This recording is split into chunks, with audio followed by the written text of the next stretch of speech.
Hey, welcome back to the Pong Flix show. My name is Chris Wong. There's a ton of movie topics to go through tonight, so let's just get with it. Aquaman finally releases its first look at Jason Momoa as the titular character, shirtless, buff, with tattoos all over him as he's walking through some kind of ship or submarine. Now, the idea of him going through a submarine is very interesting because if you remember back in the days when Batman v Superman first came out, there was a leak that the script actually had a scene of Aquaman and all the Atlanteans fighting terrorists from submarines and Navy ships. Do you remember that? I wonder if that leaked script was actually real and they took parts of that to put in this movie. James Wan has revealed that this movie is totally different. It's completely different, looks very different, feels very different from the Justice League that just came out. This is what he had to say. It's going to look very different. It will feel very different aesthetically, tonally, story-wise. It's my own take. It's a much more traditional action-adventure quest. Momoa also expanded a little bit about his character. He said Justice League was only a weekend in Arthur Curry's life. This is a totally different beast. In Aquaman, you see when his parents met and what happened to them. Then the little boy being raised and finding his powers and going through that and never being accepted on either side. And then becoming this man who puts up all these walls. You just slowly see this man harden up and be completely reluctant, wanting to be king and not knowing what to do with these powers he has. I think James Wan has killed it. And maybe he did, because a lot of people are joking around. Aquaman was a joke. You know, nobody wants to see Aquaman. Like, who's this guy who only swims through water? His powers is water? What's he going to do, talk to fish like in Justice League? But you know what? James Wan had the choice between two different characters to direct. He had The Flash and he had Aquaman. And you know what? This is what he said. He said, Aquaman has been the joke of the comic book world. But the more I thought about it, the more I thought how cool that would be. Let's take the character everybody makes fun of and do something really interesting with him. He's ready to take on this challenge. And from what I've heard, I've never seen that San Diego Comic-Con little feature, but from what I heard, it sounds and probably looks fantastic. He's going to have all these weird sea creature beasts using his hard directing experience and then creating a different world. I think this will be set totally apart from the Justice League, set totally apart from the Snyderverse in a way that people will call this a different movie. Like how Wonder Woman, even though Zack Snyder was part of that, Wonder Woman was set in a different time period, a different world, and I think this is almost much the same, but maybe even more so, more fantastic, more adventure, and I can't wait to watch it next year on December 21st. Now, one of the weirdest stories that come out this week was Quentin Tarantino is going to develop a Star Trek film.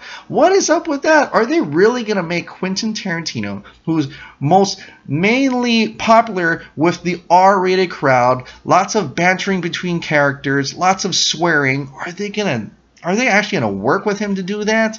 Well, apparently they are. And apparently they agreed to Quentin Tarantino to make this Star Trek an R-rated feature. That's right. It's going to be rated R. You can expect some swearing, bantering, maybe some grotesque gore. I don't know if they're going to go that far, but it's very interesting, and I just can't wait to see how this develops. And I hope this actually goes through, because this will be a really different take on Star Trek. Is this still going to be Captain Kirk, or are they going to revamp this whole thing, make it a new set, another world in the Star Trek universe, another crew, another ship? I don't know what's going to happen. But J.J. Abrams is also part of this, so I don't know how far they're going to let him go into the Quentin Tarantino territory. But Quentin Tarantino is pretty persistent that when he directs this film, when he directs any film, it is his film, his take, and everything goes according to him. So there are a lot of different writers in that writer's room, but Quentin Tarantino likes to write his own work. So this is very interesting to see. I'm really anxious to see how this develops. I'm not really a big fan of the older, slower Star Trek. Star Trek Beyond, for me, was my least favorite of the 3 movies. I love Star Trek Into Darkness in the first one, but because I think I like that Star Wars-y type feel to it. I know, I'm sorry, Trekkie fans. Any Trekkies fans out there, you feel about a Star Trek R-rated film, let me know down in the comments below. I'm really wondering how you guys feel about this. Next up is Fox. Fox, remember Fox? Well, before they made this Fox Disney deal that may be coming up, maybe announcing next week, they're developing this movie called X-Men Dark Phoenix, and it kind of was under the radar. We didn't know even finished production, and we didn't even know it was in post-production, but apparently it is. It's in post-production. It's almost ready to go. It's almost ready for his 2018 debut, and we've got some awesome pictures here. We get to finally see Sophie Turner, who plays Jean Grey, as the Dark Phoenix. You know, she's a little bit naked there, but it's flames all over. We also see Jennifer Lawrence returning as Mystique. Her hair is more slicked back, and it's more colorful too. Her hair is really, really red. And judging from what the characters look like at the end of X-Men Apocalypse, I'm thinking we're going more comic book, more color, more brighter costumes this time around. And I think that should make a lot of X-Men fans happy. Now, this movie seems to start off with the heroes actually being heroes, actually saving people.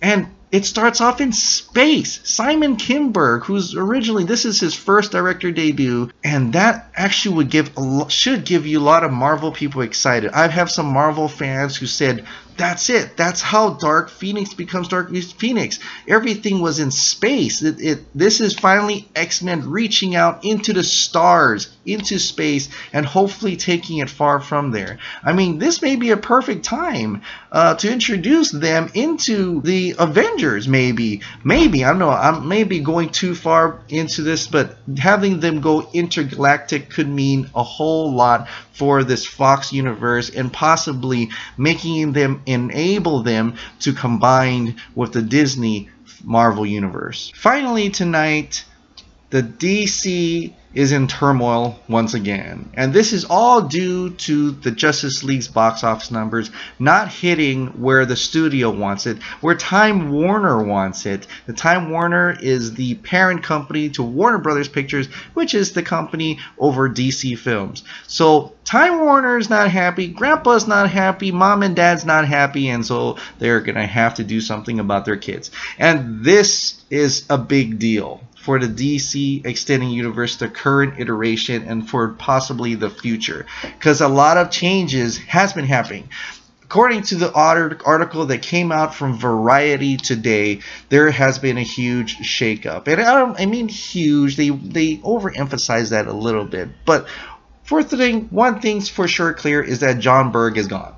John Berg is leaving his current job, and they're spinning it so that he wanted to work on something else, but maybe they actually really pushed him away. Jeff Johns is still there as the creative control, but he is now more kind of like an advisory role, or they said he may just be more an advisory role. Diane Nelson is also still there. Toby Emmerich is still there.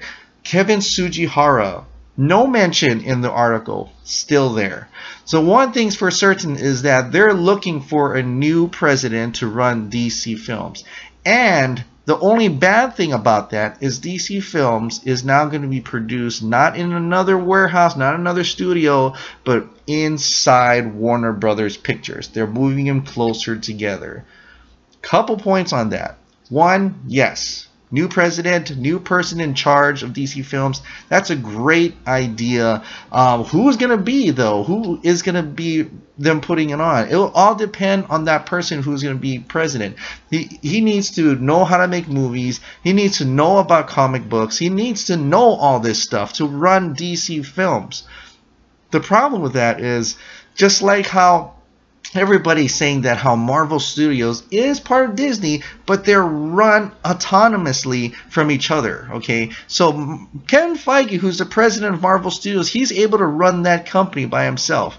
He's on the other side. They're using their own studios, their own technology stuff. They're not utilizing any Disney. And Disney, exactly, well, they may look at stuff, but they trust him enough to do his own thing.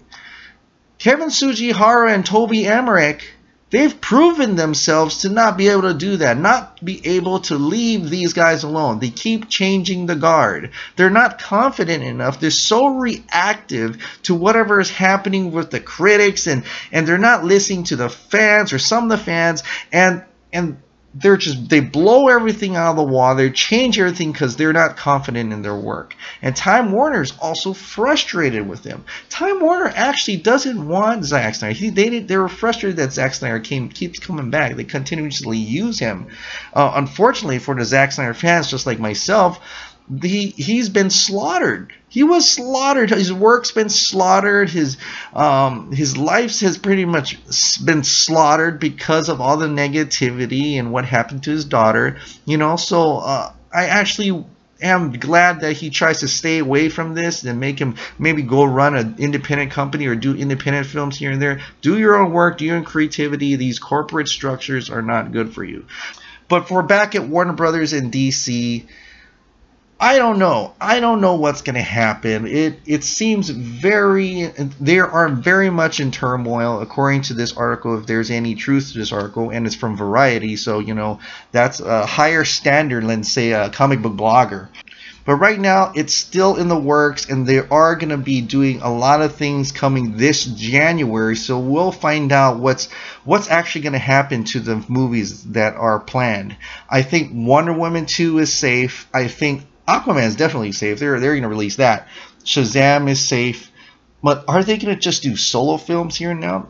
Shazam is from New Line Cinema. It's not exactly Warner Brothers Pictures. It's part of the Warner Brothers conglomerate, and it's another studio. But they have been saying that it's part of the DC Extended Universe. So that might still be okay. It's separated from all this Justice League negativity, so people might reset their minds and watch that film as like it's a solo film, and they might treat it as such. Wonder Woman 2 is successful from Wonder Woman 1. It's in the Cold War. I'd rather have it not in the Cold War, but that's how it's going to be.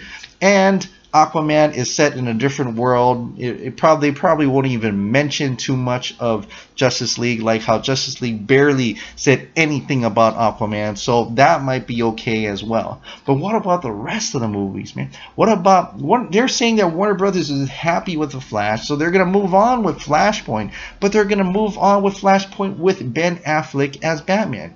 And then on this side, Matt Reeves is saying, I don't want Ben Affleck as Batman. He hasn't really said that, but it seemed that way because Ben Affleck seems like he wanted to be Batman, but Matt Reeves wants a fresh take on it. So if Matt Reeves wants a fresh take on it, what's going to happen to Ben Affleck's Batman?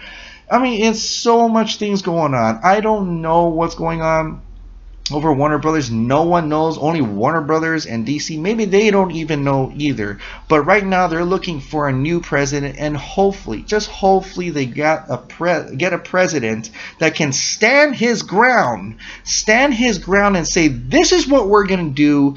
Sorry, Kevin Sugihara. Sorry, Toby Emmerich, if they're still around by the time of the AT&T merger. If they're still around, this is what I'm going to do. You cannot come in here and change everything. So it'd be easier to do that if they were separated, but now they're going backwards. They're coming into the Warner Brothers structure again. So it's just a huge problem, and I see it's a problem for a lot of movies. Not only DC films, any movie, the Harry Potter films, the Godzilla films, you know, all these different movies. It too, having these executives like Kevin Sugihara and Toby Emmerich who care more about their paychecks, care more about their bonuses than the quality of the films.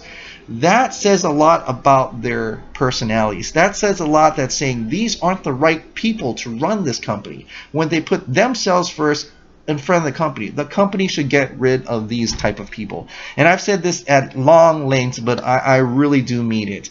I am not angry. I'm not mad. I'm just disappointed. But on the bright side, we are getting 3 DC films, 1 next year, Aquaman, 2 in 2019, and hopefully more to come later. There's a lot of talk about reboots, reset, don't reboot. I don't know what to go from here. I'm just going to wait.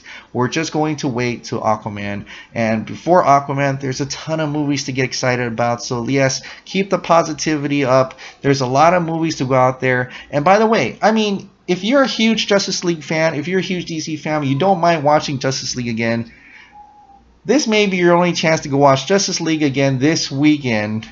For the next few years. If you want to see Justice League in a movie theater, this may be your I'm serious. This may be your only chance to watch it until the next Justice League movie, which may not happen with this same cast, and may not happen for several years on out. So if you've been dying to watch Justice League on a big screen, go back and watch it.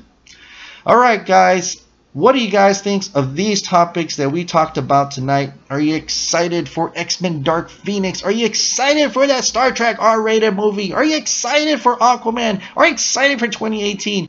And what do you guys think about this DC shakeup that is happening now in the Warner Brothers lot?